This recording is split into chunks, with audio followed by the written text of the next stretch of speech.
Les FARDC ont déjoué une tentative des rebelles M23 RDF qui voulaient progresser vers le territoire de Calais au sud Kivu pour exploiter les ressources naturelles. Révélation du porte-parole de l'armée dans une mise au point.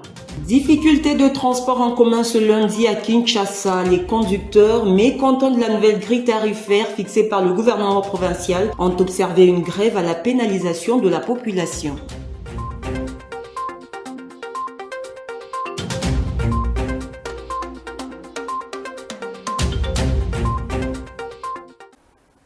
Vous êtes nombreux à nous suivre de partout. Bonsoir et bienvenue dans cette nouvelle session d'information sur votre chaîne Sécurité. Pour commencer, de nouveaux combats opposent depuis tôt ce lundi 13 janvier les éléments de la coalition 123 RDF au FARDC appuyé par les Wazalendo à Kiseguro dans les territoires de Rutshuru au nord Kivu. Selon un notable de Rutshuru, ce sont les FARDC et les Wazalendo qui ont lancé de nouvelles offensives contre le M23 dans le but de les déloger de cette région. On en parle avec Rachel Adassaliwala.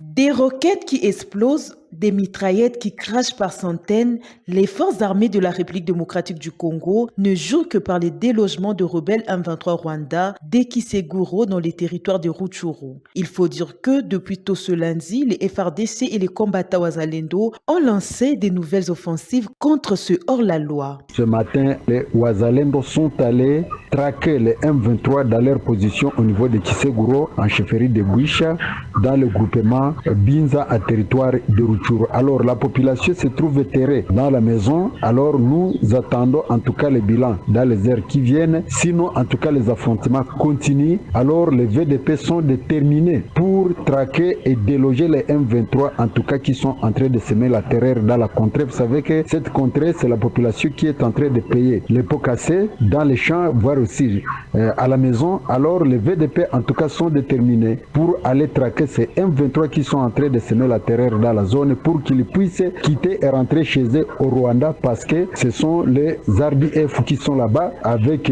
la casquette du M23. Alors nous demandons au gouvernement de soutenir les VDP pour que ces gens-là soient chassés dans le territoire de Rutshuru et que les déplacés réfugiés qui sont dans les pays voisins puissent rentrer chez eux parce qu'avec la présence des M23, aucune paix ne sera dans la zone et les gens vont continuer toujours à périr ça et là. Pendant ce temps, une accalmie relative s'observe sur d'autres lignes de front, notamment dans les territoires des Nyiragongo et Massissi, ceci après la journée de dimanche marquée par de rudes combats dans la région.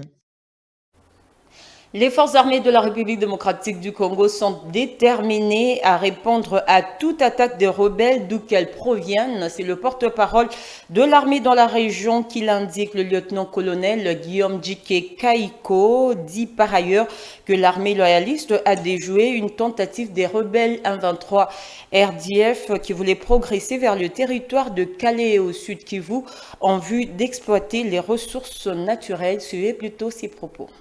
D'abord, vous devez savoir que l'armée rwandaise et ses multiples alliés avaient comme intention de progresser vers les sites Kivu. Et ici, nous sommes à Lumbishi, qui est la première localité que l'armée rwandaise LM23 avait récupérée. Non seulement Lumbishi, mais aussi, vous voyez, les crêtes Bitagata et Kamatale. Et toutes ces crêtes surplombant la cité de Lumbishi. Et vous comprendrez que depuis ce temps-là, nous les avons délogés, non seulement à Lumbishi, mais aussi à Luzirantaka, à Kamatale, à Bitagata, récemment ici, à Kabingo, parce que, comme vous le savez, ils avaient comme intention d'exploiter les minéraux. Il y a un gisement minier au niveau de Kabingo. Et partout là-bas, ils ont été repoussés. Et plus récemment encore au-delà d'Ngungu. Soyez rassurés qu'à chaque tir de l'armée rwandaise sur nos positions ou sur notre population ou sur les déplacés, en tout cas les forces armées de la République démocratique du Congo ont le droit de réagir et de la manière la plus forte, de manière à mettre notre population hors des portées des tirs ennemis. Il s'agit de l'opération Caterpillar 2, planifié par le commandant Tafok Nord Kivu et le commandant Tafok Sud Kivu, laquelle opération a pour mission de riposter à chaque violation du cessez-le-feu de l'armée rwandaise et ses multiples alliés.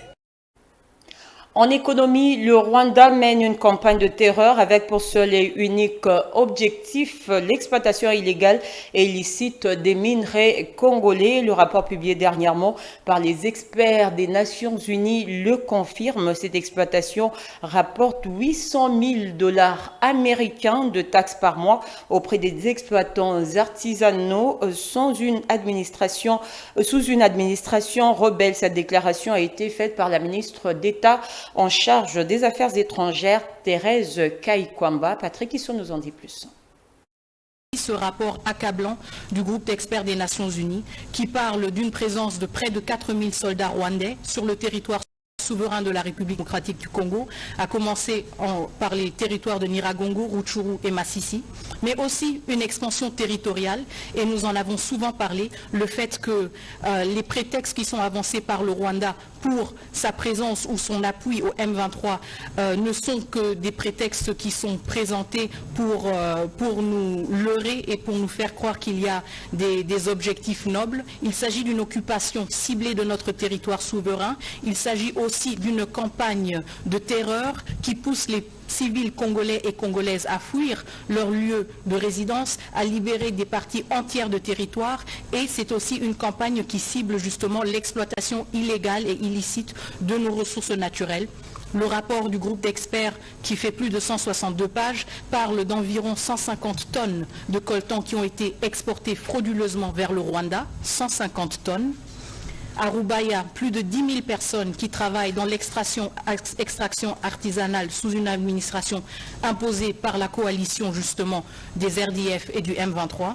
Et cette coalition qui prélève des taxes allant jusqu'à 7 $ par kilogramme de coltan ou 4 $ par kilogramme sur l'étain, générant au moins 800 000 $ par mois. Donc comme je le disais, ce rapport est extrêmement accablant par rapport au Rwanda et nous montre à quel point justement cette campagne est une campagne qui n'a rien de noble, qui n'a pas du tout pour vocation de protéger quelconque population congolaise, des populations qui elles sont toutes protégées par l'État congolais, mais que c'est une campagne d'expansion, une campagne d'occupation et une campagne de pillage. Et les premières retombées et les premières victimes sont nos civils congolais et congolaises. Et puis le ministre de la Communication et Médias a attiré l'attention des médias face à la rhétorique mensongère du régime rwandais sur la guerre dans l'est de la RDC. Patrick Mouyaya en a échangé avec les correspondants de la presse internationale et les journalistes congolais. C'était au cours d'une double initiative la semaine dernière dans son cabinet de travail. Regardez. La couverture médiatique de la guerre dans l'est de la RDC et les paramètres de collaboration entre les autorités politiques et les forces armées de la RDC pour lutter contre la désinformation a constitué le menu de ces échanges avec les correspondants de la presse internationale, tout comme la presse nationale. Patrick Mouyaya relevait le fait qu'à la suite de la réunion du Conseil supérieur de la défense, présidée par le chef de l'État, il s'est proposé cette série d'échanges. Dans son exposé, le ministre de la Communication et Médias fera voir aux uns et aux autres, tour à tour, qu'il est question d'un rappel des règles déontologiques et de lois de la RDC. Tout cela, ajoutera Patrick Mouyaya, avant d'être journaliste, ils sont d'abord congolais. Et ce qui se passe dans l'est du pays n'est pas seulement la guerre du président Tshisekedi seul, ni seule des institutions, mais plutôt la guerre d'agression de la RDC opposée à tous les Congolais. Le ministre de la Communication et Médias appellera à cet effet les journalistes à la vigilance face à cette guerre. Il va rappeler que la RDC est engagée dans cette agression rwandaise dans 5 fronts qui sont militaires, diplomatiques, médiatiques, économiques et judiciaires. Patrick Mouyaya appellera à la conjugaison des efforts pour être sûr que la combinaison de tous ces fronts donnera la victoire à la RDC. Pour le porte-parole du gouvernement congolais, ces échanges ont eu pour objectif d'attirer l'attention des professionnels des médias sur la vigilance qui doit être réactivée face à la rhétorique mensongère du régime rwandais dont les faits et preuves irréfutables irréfutables l'accablent. Patrick Mouyaya va insister sur le professionnalisme, la responsabilité et le sens patriotique que chaque journaliste doit observer sur le front médiatique. Il a conscientisé tout le monde sur leur apport et soutien en tant que Congolais sans pour autant aliéner leur indépendance. En réponse à cet appel, tous les journalistes ont réaffirmé la volonté de défendre le territoire national selon les règles d'éthique et de déontologie du métier. Le ministre de la Communication et Médias a informé l'assistance retrait des accréditations à tous les correspondants d'Al Jazeera pour avoir permis à la militante pro-Rwanda Rojana Koulibaly d'interviewer un dirigeant terroriste. Prenons à présent ce communiqué du CESAC en bref. Le bureau du Conseil supérieur de l'audiovisuel et de la communication CESAC suspend à titre conservateur la diffusion de la chaîne Al Jazeera en République démocratique du Congo pour une durée de 90 jours. Cette décision fait suite à la diffusion d'une interview avec un leader du groupe terroriste 123 réalisée sans recoupement des sources ni avis contradictoire. Selon le CESAC, cette interview visait à déstabiliser les institutions de la République démocratique du Congo. La décision de cette structure de régulation des médias a été prise ce lundi 13 janvier 2025.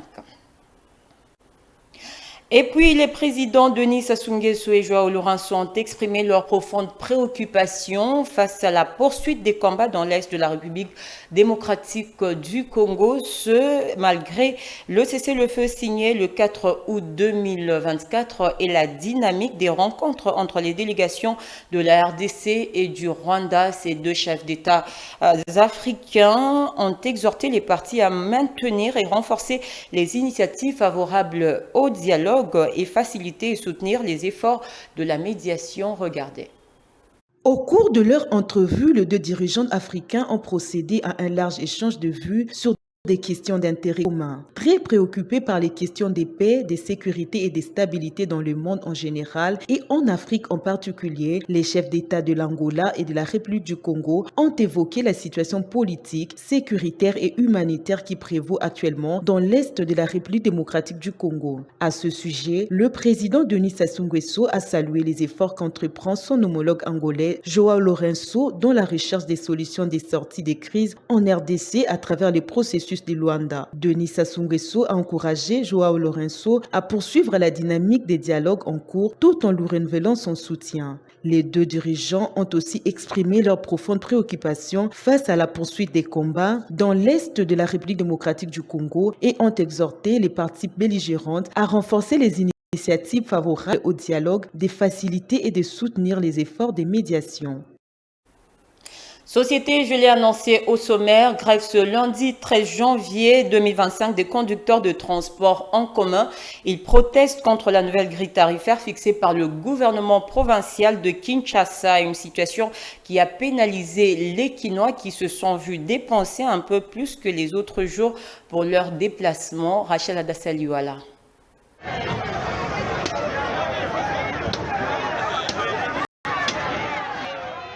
Cette grève des conducteurs des véhicules de transport en commun de Kinshasa a entraîné des perturbations pour les déplacements des Kinois ce lundi 13 janvier. À cause de la rareté des taxis et des taxibus dans les arrêts de bus, beaucoup de Kinoises et Kinois ont passé plusieurs heures à différents arrêts de bus. Certains ont décidé de marcher pour se déplacer d'un coin à un autre. C'est le cas notamment du terminus Kitambo Magasin où des centaines de personnes qui se rendaient au travail et des élèves à l'école ont attendu désespérément des bus ou des taxis. Par leur mouvement de grève, les chauffeurs de transport en commun protestent contre la nouvelle grille tarifaire récemment publiée par l'hôtel de ville de Kinshasa. Les prix de certains trajets ont été revus à la baisse. D'abord, très timides les matins, les taxis et les taxibus ont été visibles sur différents secteurs en fin de matinée. Mais ils ne sont pas aussi nombreux que d'habitude. La plupart des taxibus font les sélectionnements des tronçons appelés demi-terrain à Kinshasa. Certains passagers qui en ont les moyens prennent les bus en mode demi-terrain, mais payent des frais supplémentaires. D'autres, par contre, qui n'ont que les strict nécessaires, continuent d'attendre ou décident de marcher à pied pour se rendre à leur destination.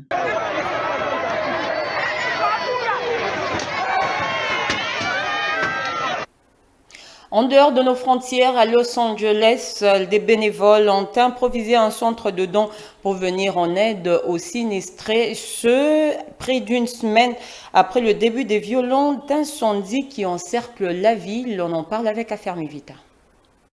À quelques mètres des maisons détruites, un élan de solidarité a succédé au chaos de derniers jours. Sur ce parking au nord-est de Los Angeles, des bénévoles ont improvisé un centre de dons pour venir en aide aux sinistrés. Je suis venue ici parce que je suis dans le besoin. J'ai perdu ma maison, la maison de mon enfance. Je suis dévastée. Eau, nourriture, vêtements et produits de première nécessité, de dizaines de voitures arrivent de toute la région, les coffres pleins pour effectuer de dons. Ma femme est décédée récemment et j'avais, vous savez, quelques objets qui lui appartenaient. Et donc j'ai pensé que d'autres personnes pourraient vraiment en avoir besoin.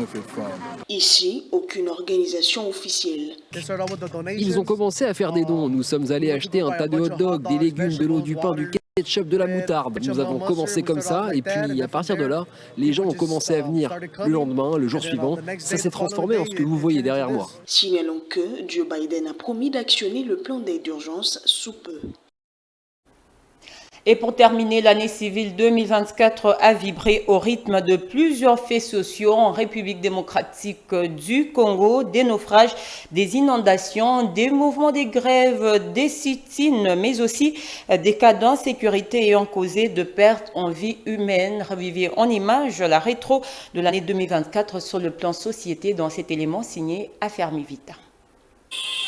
En province comme dans la capitale Kinshasa, plusieurs faits sociaux ont caractérisé l'année civile 2024, parmi lesquels les naufrages de bateaux et baleinières sur différentes cours d'eau, causant ainsi la mort de plusieurs personnes. Parmi ces naufrages de l'année, il y a entre autres celui de la baleinière HD Liloban en provenance de Kinshasa, survenue sur le lac Mai-Ndombe en date du 29 janvier 2024, entre le village Kesenge et Inongo, dont le bilan provisoire avait fait état de 16 rescapés, 5 morts et 2 disparus. Celui survenu sur le lac Kivu dans le territoire d'Idjui dont le bilan provisoire était de 35 disparus et 7 corps repêchés. Celui d'une pirogue de fortune sur la rivière Lolo en provenance du Kasaï central causé par des vagues d'eau et dont le bilan faisait état de 2 personnes disparues. Celui de la baleinière ABC Bonobo en provenance de Kindu pour l'Okanolo dont les circonstances de la noyade restent jusqu'à ce jour floues. Le bilan provisoire comptait plus de 25 corps repêchés. Celui survenu près du village Madjoko sur la rivière Lukeni, causant ainsi plus de 20 morts, avait fait savoir l'administrateur du territoire de Koutou à l'issue de la fouille. Notons qu'après ce naufrage sur la rivière Lukeni, le chef de poste du commissariat fluvial du village de Tolo a été placé en détention préventive à la prison centrale d'Inongo, chef-lieu de la province de Mai-Ndombe, pour des raisons d'enquête. Dans un autre chapitre, les marches et sit-ins ont été assez visibles durant 2024. Pour commencer, la ville de Goma avait observé en date du 29 janvier une ville sans taxi, encore moins sans véhicule privé.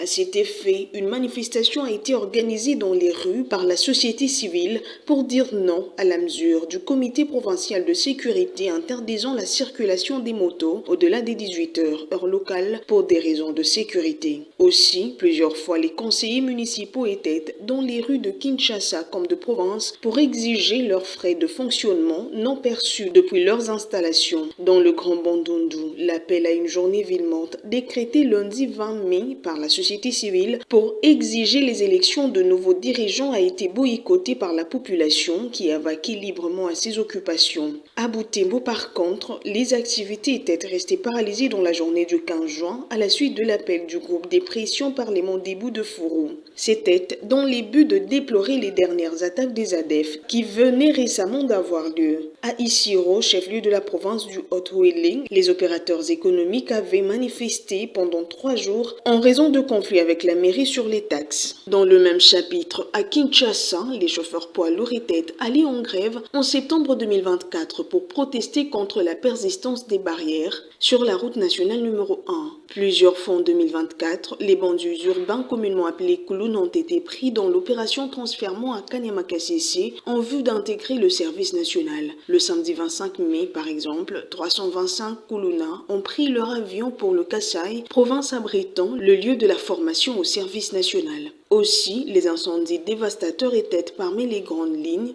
d'actualité de l'année passée. Plusieurs lieux d'habitation et de commerce ont été incendiés, laissant ainsi plusieurs personnes sans abri avec d'importants dégâts matériels enregistrés, mais aussi de pertes en vies humaines. Signalons par ici l'incendie du pavillon 5 du marché de la Liberté à Kinshasa-Massina, suscitant la descente sur les lieux de la chef du gouvernement Judith Suminwa. Lors de la célébration de la Journée internationale de la lutte contre la traite de personnes le 30 juillet, la RDC s'est engagée à éradiquer ce fléau sur son sol. Et lors de la célébration de celle de la jeunesse le 12 août, Noëlla Ayeganagato, ministre de tutelle, a appelé les jeunes Congolais à s'impliquer sur la question sécuritaire dans l'est de la RDC. En octobre dernier, lors d'une manifestation pacifique des élèves pour exiger la reprise des cours, ce dernier en fait face à des tirs à balles réels. Au dernier trimestre de l'année, le gouverneur de la ville de Kinshasa avait lancé les travaux de réhabilitation des routes qui mènent au marché central. Durant l'année 2024, la ville de Kinshasa a fait face à des embouteillages monstres, un sujet qui a fait couler encre et salive. À cet effet, le président de la République avait invité les initiateurs des mesures de congestion routière à améliorer l'initiative pour rendre la circulation plus facile et plus aisée. C'est par cet élément de rétro que nous mettons un terme à ce journal, mais en voici le rappel des principaux titres avant de nous séparer. Les FRDC ont déjoué une tentative des rebelles M23 RDF qui est progressé vers le territoire de Calais au sud Kivu pour exploiter les ressources naturelles. Révélation du porte-parole de l'armée dans une mise au point. Difficulté de transport en commun ce lundi à Kinshasa. Les conducteurs, mécontents de la nouvelle grille tarifaire fixée par le gouvernement provincial, ont observé une grève à la pénalisation de la population.